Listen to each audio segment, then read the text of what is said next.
with Suede, but first we're going to watch their first, their newest single called New Generation. Back in a second. From Suede. How you doing, Brett? Doing all right, actually. How you doing? Pretty good. Yeah. So what's with the cane? Is Well, this I hurt my foot when I was playing a gig in New York. I fell off a drum riser. Dang. I had a really bad fall, and I twisted my ankle. Do you get workers' compensation But for I think that? you should point the camera to these lovely people out here. Look. Check them out. Close-up. My close-up, Mr. DeMille. The fans. There's like fans galore. It's like the Night of the Living Dead converging on the mall.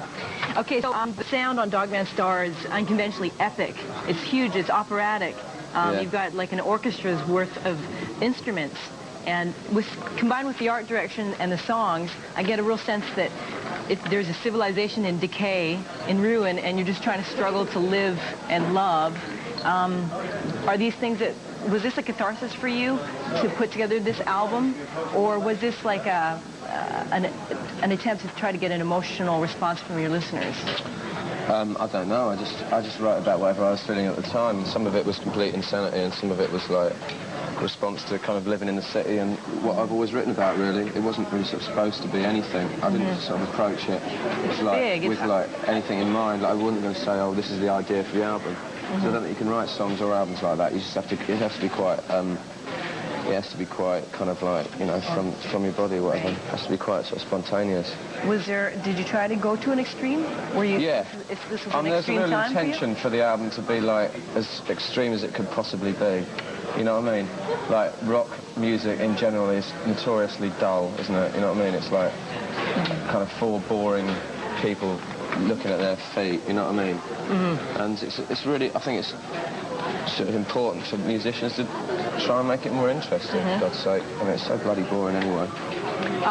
You said that the most successful in your mind, Wild Ones is the more successful of the Suede songs.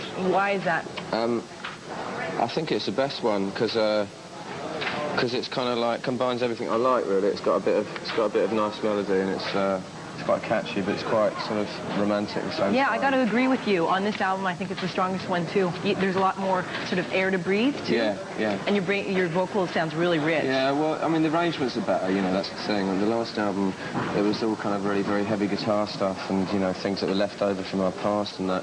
And this album was written as an album, and so the arrangements are much better, so everything's got its own space. Which is very important in music. I hate when things are fighting. Cluttered, and it sounds awful, you know. Is it difficult touring in support of an album that was in large part co-written with your buddy, Bernard Butler, who's since left the band? In a way, yes, but you know, co-wrote it with the bloke, but he's not in the band anymore. But you feel like you can tap into the it's the band's music. It's not particular music. The band's got a kind of life beyond the sort of four people that are in it, in a way.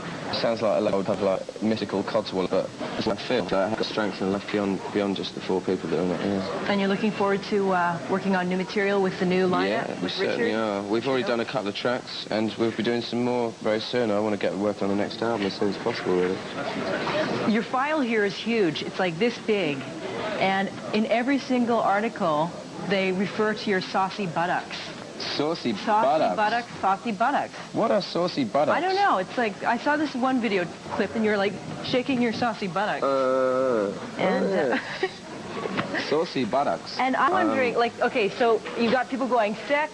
No, they're going, Brett Anderson is sex incarnate. Ah! And like Al's going crazy. Do you ever feel like your sex showbiz image ever sort of, you know, dwarfs Brett Anderson as a person, or as a real guy? No, not really. You like I behave like this when I'm sitting in the bath as well. You shake your saucy buttocks for your girlfriend back home and your cat? Sometimes. It depends if she's lucky or if she's done the washing up, you know what I mean? And if she's done the washing up, then I sometimes shake my saucy buttocks. Yeah, what of it? Two of them. Two. Okay, so thank you very much, Brett. Cheers. And hope the show goes well. You're playing at the Warehouse in Toronto tonight. And watch for them coming to your town, perhaps. Yeah. This is the best song that Suede has written. Do yourself a favour. Best song that Suede has written, The Wild Ones. Here it is. We'll see you later.